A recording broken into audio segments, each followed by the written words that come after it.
The winter of 1873 brought more than just snow to the small frontier town of Silver Creek. It brought a wedding that nobody wanted, and a bride who had no choice.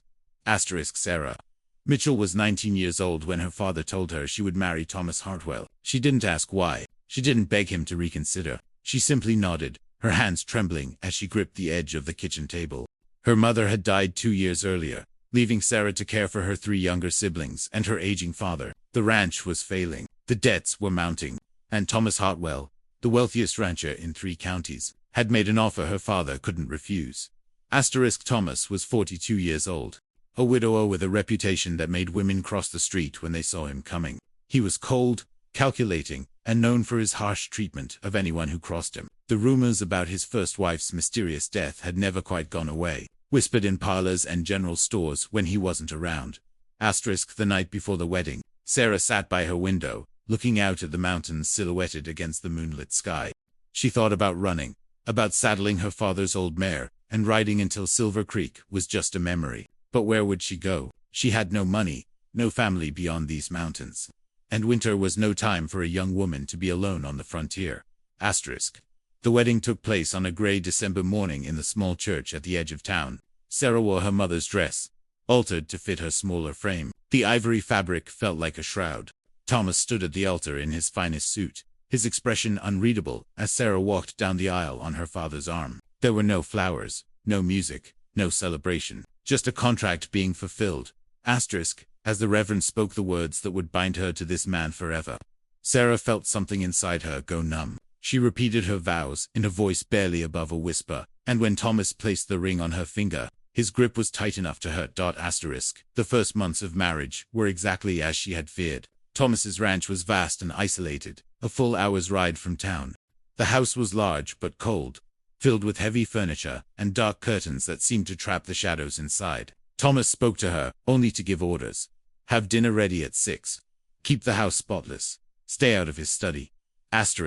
Sarah lived in constant fear. She walked on tiptoe through the house, trying not to disturb him. She learned to read his moods, to disappear when his jaw was set in that particular way that meant his temper was rising. She wrote letters to her siblings, but never mentioned her unhappiness, instead filling the pages with descriptions of the house and the mountains, and anything but the truth.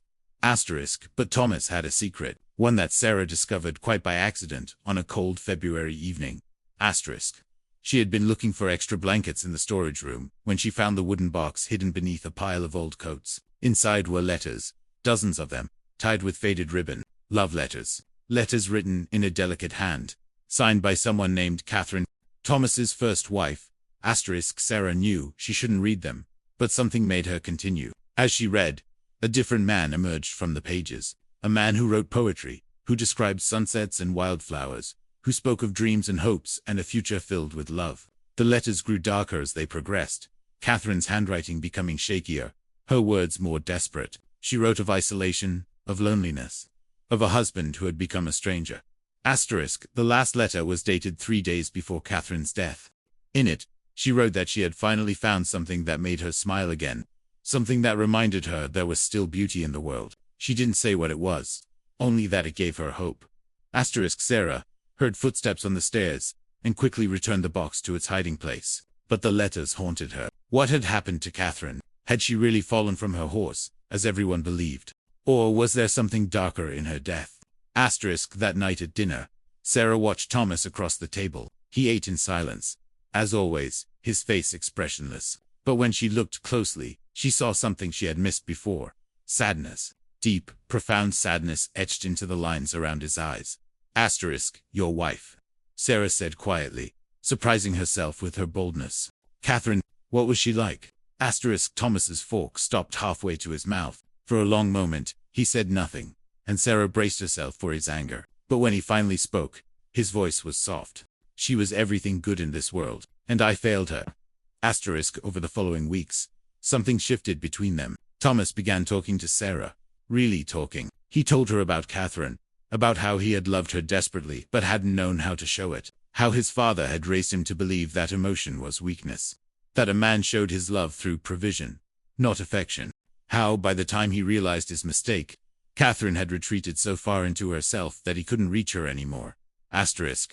Sarah began to see past the cold exterior to the man beneath. She saw how he cared for his horses with gentle hands, how he left food out for the stray dogs that wandered onto the property, how he sat alone in his study at night, staring at a small portrait he kept locked in his desk drawer. Spring came to the mountains, bringing with it wildflowers and warmer winds. Thomas asked Sarah if she would like a garden. She said yes, and he spent 2 weeks building her raised beds and a small greenhouse. As they worked side by side, planting seeds and talking about what might grow, Sarah felt the first stirrings of something she hadn't expected. Understanding. Then came the day that changed everything. Sarah was in town, picking up supplies at the general store, when she overheard 2 women talking. They were discussing a newcomer to Silver Creek, a young doctor who had recently opened a practice. But it was what they said next that made Sarah's blood run cold. Of course.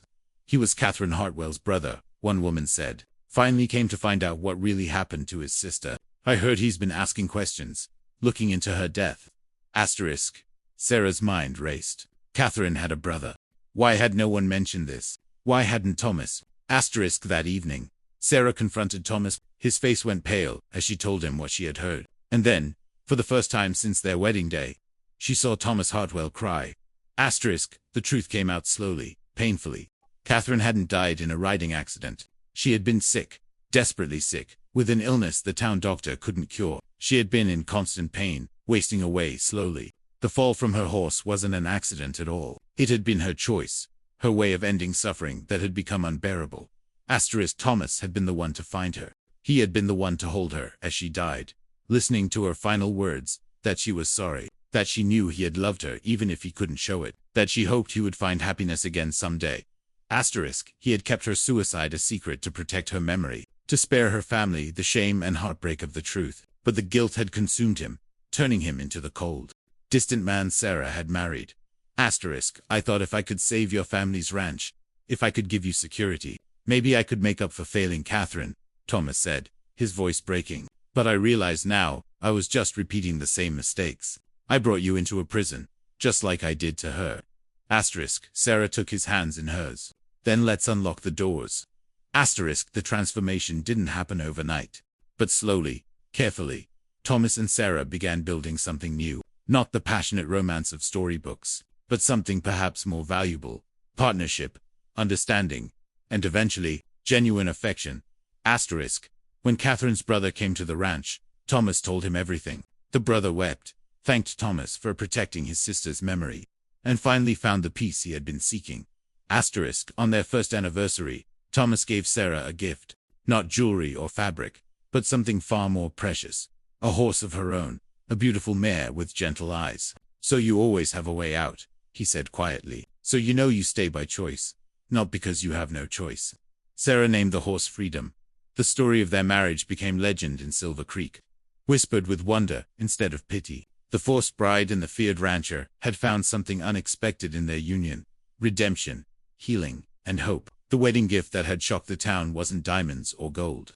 It was the gift of choice, of freedom, of a man finally learning that love means letting go of control and trusting in something greater. And in the end, that made all the difference.